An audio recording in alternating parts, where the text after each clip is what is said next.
খবরদার, অন্য কারোর কাছে যদি আপনি প্রার্থনা করেন আপনার ঈমান শেষ, আর কিচ্ছু লাগবে না। ইজা সাআলতা ফাসআলিল্লাহ ওয়া ইজা ইসতানতা ফাসতাইন বিল্লাহ। যখন তুমি চাইবে আল্লাহর কাছে চাইবে। প্রতিদিন নামাজে 17 বার বলেন, আপনার লজ্জা করে না?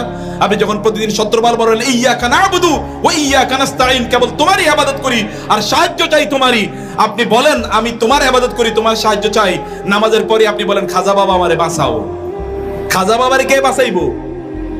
খাজা বাবারে বাঁচানোর মালিক কে? যিনি খাজা বাবাকে বাঁচাতে পারেন তিনি কি আপনাকে বাঁচাতে পারেন না? আর তাকে বাঁচাতে পারে এটা কে বলেছে আপনাকে? তাকে কে বাঁচাবে? তাকে বাঁচাবে কে? সত্যিকার অর্থে তাকে তিনি বাঁচাবেন কিনা এটাই তো আপনি জানেন না। এটা আপনার জানার কোনো সুযোগও নাই। সেজন্য প্রিয় ভাই, আমি সামারি যে কথাটি আপনাদেরকে বলতে চাই, তাহলে যে আপনাদের ঈমানটাকে স্বচ্ছ করুন, আপনাদের পরিবারগুলোকে ঠিক করে নেন প্লিজ। এই যে পরিবারগুলোর প্রতি নজর দেন, আপনাদের সন্তানদের প্রতি নজর দেন। আজকাল পরকীয়া এটা তো আমাদের পরিবারগুলোকে ধ্বংস করে দিচ্ছে। আজকাল পরকীয়া আর এই যে ইয়াং জেনারেশন এগুলো আছে, হারাম রিলেশন, অমুকের গার্লফ্রেন্ড, অমুকের বয়ফ্রেন্ড, মুসলমানের মুখে যদি আপনারা পিতামাতা সত্যিকার মুসলমান হয়ে থাকেন, আপনাদের সন্তানদের মুখে যদি গার্লফ্রেন্ড বয়ফ্রেন্ড আসে, তাইলে তাদেরকে বুঝবেন যে ওরা অলরেডি মৃত, অথবা আপনারা অলরেডি মৃত। কারণ ওরা জেনার মধ্যে লিপ্ত হয়ে গেছে, আর আপনারা জীবিত থাকা অবস্থায় আপনাদের সন্তানগুলো জেনার মধ্যে লিপ্ত হয় কিভাবে?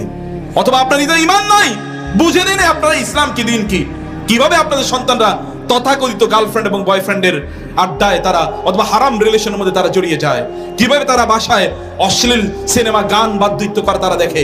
আপনি জীবিত থাকতে তো এটা হওয়ার কথা ছিল না। মুরু আওলাদাকুম বিসসালাতি ওয়া হুম আবনাউ সাবঈন, তাদেরকে তো 7 বছর বয়সে তাদেরকে নামাজের এবং দিনের মৌলিক জিনিসগুলো তাদেরকে শেখানোর কথা ছিল, এবং তাদেরকে 10 বছর বয়সে শাসন করার কথা ছিল। সে শাসন আপনি করেন নাই। দুনিয়ার জন্য শাসন করেছেন, আখিরাতের জন্য করেন নাই। ঘরটাকে জান্নাত বানান। ঘরের মধ্যে আপনি একটা দিনের একটা আবহ তৈরি করুন, একটা দিনে এনভায়রনমেন্ট ঘরের মধ্যে তৈরি করুন। ঘরের মধ্যে কোরআন তেলাওয়াত করুন। আপনি অবাক হয়ে আপনি ভাবেন আমি তো সবই ভালো কাজ করলাম, কিন্তু আমার পোলাপানগুলো খারাপ হইলো কেন? আমি তো সবই ভালো কাজ করলাম, তারা আমার বউ পালিয়ে চলে গেল কেন? অথবা আমি তো সবই ভালো করলাম, কিন্তু বরকত নাই কেন? এত কাজ করি তারপর বরকত নাই। আমি তো সবই ভালো কাজ করি, এত কষ্ট করি, কিন্তু শান্তি নাই কেন? শান্তি যে থেকে আসবে সেখানের সাথেই তো আপনার কোনো কানেকশন নাই।